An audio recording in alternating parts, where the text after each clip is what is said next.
By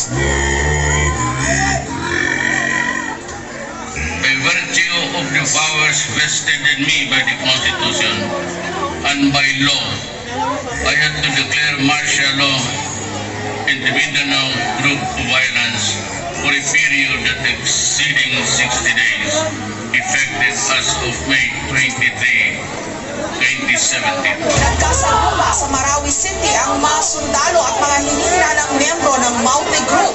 Nagkasalubong ang tropa ng militar at Maute Group sa Marawi City.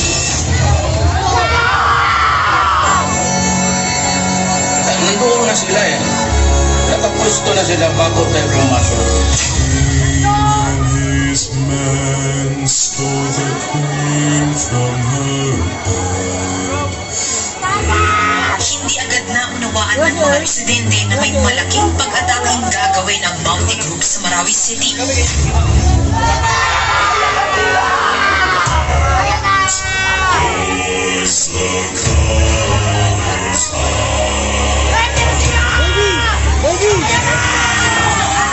Makikita ang ilang residente nakatitig lang sa mga lalaking nakaitim.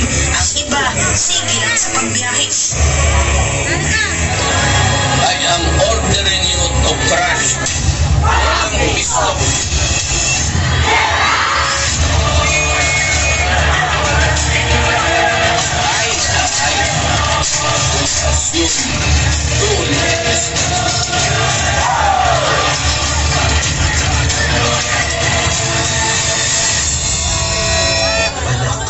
Babalik na si Papa sa Marawi. Pamilis kita. Papa, sinira ng bakbak ng mga ngayon ng mga residente. Mga bandang alam ito, pinasok natin nakakalimutan namin ang speedball dito natin yung mga Ito ang mga kwento sa loob ng Marawi. Pinakamalaki ng Marawi, pinakamatagal na gera sa Pilipinas sa kasaysayan sa loob ng isang lungsod. Masasaksikan natin ang malapitan ng mga pilipinan ng ating bansa. Mga teroristang sila at umapakit. Lahat tatanungin matutuan mahalaang sa wala ka sa isang bakbakan. Itigil lang ang ingay. Tama na ang tutuwin. Itigil na ang digmaan. I will not talk anymore kasi marami na susunado.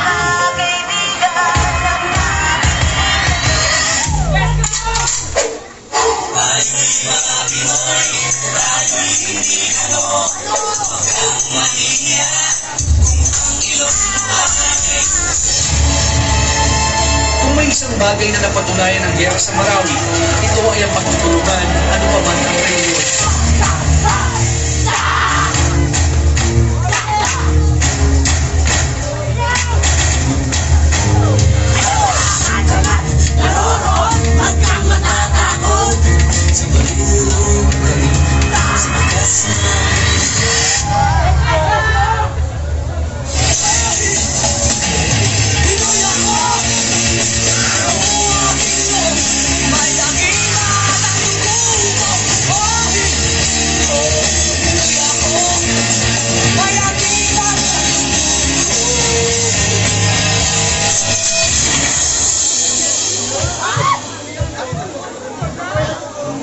Papa, sinunod ko to para sabihin, bukas po kung makapag-graduate na po ako.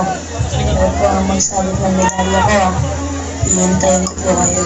Nagmamahal, anak.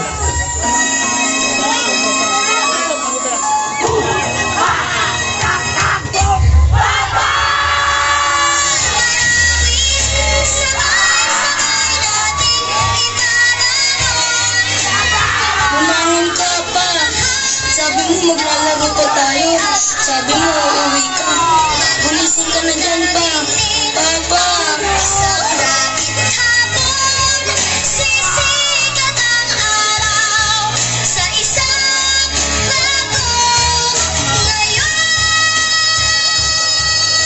itigil na ang digmaan. Tama na ang labanan. Nangyaring bangungot sa Marawi ay atin ang Sana matapos na ang digmaan. Ang digmaang matagal nang naghihiwalay sa magkabilang dulong nag-aaway. Dahil kahit anong gawin mo, nagende ka man.